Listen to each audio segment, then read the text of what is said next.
আল্লাহ রাসূল সাল্লাল্লাহু আলাইহি ওয়াসাল্লাম বলছেন, বাইনামা রাজুলুন ইয়ামশি বিতরিক ওয়াজাদা গুসনা শাওকিন ফিত তরিক।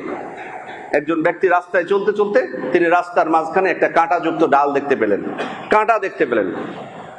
এরপর কি করলেন? ফাআখারাহু, তিনি কাঁটাটা দেখে কাঁটাটা তিনি ফেলে দিলেন রাস্তার সাইডে। চলার পথে উনি কাঁটা দেখতে পেয়েছেন, তো কাঁটা দেখতে পেয়ে বুঝতে পেরেছেন যে এই কাঁটা তো ক্ষতি করবে। আমি না হয় দেখতে পেলাম, সবাইকে দেখতে পাবে নাকি? যে কেউ তার উপর দিয়ে হাঁটতে পারে, পায়ে হেঁটে হোক অথবা যানবাহন তার উপর দিয়ে নিয়ে যেতে পারে, সে তখন ক্ষতিগ্রস্ত হবে অথবা যানবাহন ক্ষতিগ্রস্ত হবে। উনি তখন করেছেন কি, যে এটা তো কষ্টদায়ক জিনিস, তখন উনি কাঁটাটা নিয়ে অন্য জায়গায় ফেলে দিয়েছেন যেখানে সাধারণত মানুষ যায় না। আল্লাহ রাসূল সাল্লাল্লাহু আলাইহি ওয়াসাল্লাম বলছেন যে এই কর্মটুকু, এটা কি খুব কষ্টের কাজ? মোটেই কষ্টের না। শুধু কাটা না, যে কোনো কষ্টদায়ক বস্তু হতে পারে। আপনি কলার চোচা একটা, এটাও কিন্তু ক্ষতি করে মানুষের, অথবা যা কিছু হোক আপনি পেলেন, অথবা কোনো দুষ্ট বদমাইশ সিগারেট ধূমপান করে ওইটা জ্বলন্ত অবস্থায় ফেলে দিয়েছে, এটা তো মানুষ ক্ষতিগ্রস্ত হতে পারে। যেটাই হোক না কেন রাস্তা থেকে ফেলে দিলেন। আল্লাহ রাসূল সাল্লাল্লাহু আলাইহি ওয়াসাল্লাম বলছেন, ফাশাকারাল্লাহু লাহু, আল্লাহ তাআলা তার এই কর্মকে মূল্যায়ন করলেন, গ্রহণ করে নিলেন। ফাগফারা লাহু, এবং তাকে ক্ষমা করে দিলেন। সুনানে আবু দাউদের বর্ণনা এসেছে, ফাআদখালাহুল জান্নাহ, আল্লাহ তাকে জান্নাতে প্রবেশ করালেন। সুবহানাল্লাহ। ছোট্ট একটা আমল, অথচ দেখুন আমরা রাস্তাঘাটে কত কত আমরা মানে অনিচ্ছাকৃতভাবে তো হতে পারে, ইচ্ছাকৃতভাবে আমরা কত মানুষকে কষ্ট দিই, ভ্রুক্ষেপ করি না। বহু মানুষকে দেখতে পাবেন যে রাস্তায় যে মানুষ কষ্ট হবে এটা ভ্রুক্ষেপ করে না, নিজের স্বার্থ উদ্ধার।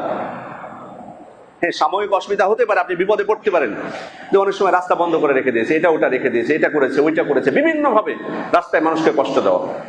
মানুষকে কষ্ট দেওয়া কত কত নিকৃষ্ট একটা কাজ। সুতরাং অনিচ্ছাকৃতভাবে যদি ঘটে যায় বা আপনি দেখতে পান অন্য কেউ করেছে, আমরা নিজেরাই সেটা সমাধান করার চেষ্টা করব।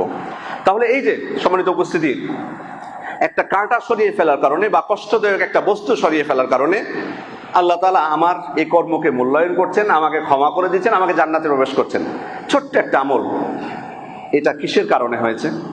এটা একমাত্র কারণ যে আমি ইসলাম গ্রহণ করেছি, ইসলামকে কবুল করেছি, এই জন্য আল্লাহ তাআলা আমাকে মূল্যায়ন করেছেন।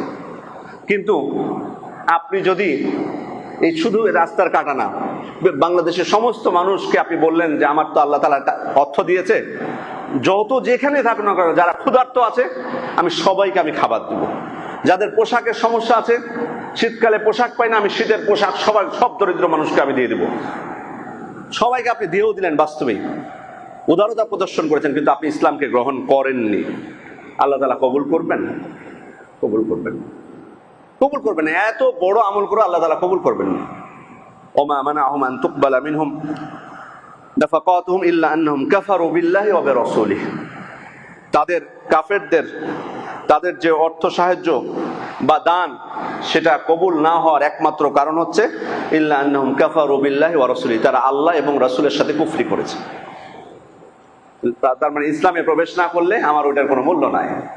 এত এত বড় আপনি আমল করেছেন, এতজনকে সহযোগিতা করেছেন, অথচ আল্লাহ গ্রহণ করছেন না সেটা। কিন্তু একটা শুধুমাত্র কষ্টদায়ক বস্তু রাস্তা থেকে ফেলার কারণে আল্লাহ সেটাই গ্রহণ করে ফেলছেন। কত বড় নিয়ামত এটা, এই দিনের বরকতটা কত! এটাই ইসলামের শ্রেষ্ঠত্ব, এটাই ইসলামের সৌন্দর্য। সম্মানিত উপস্থিতি।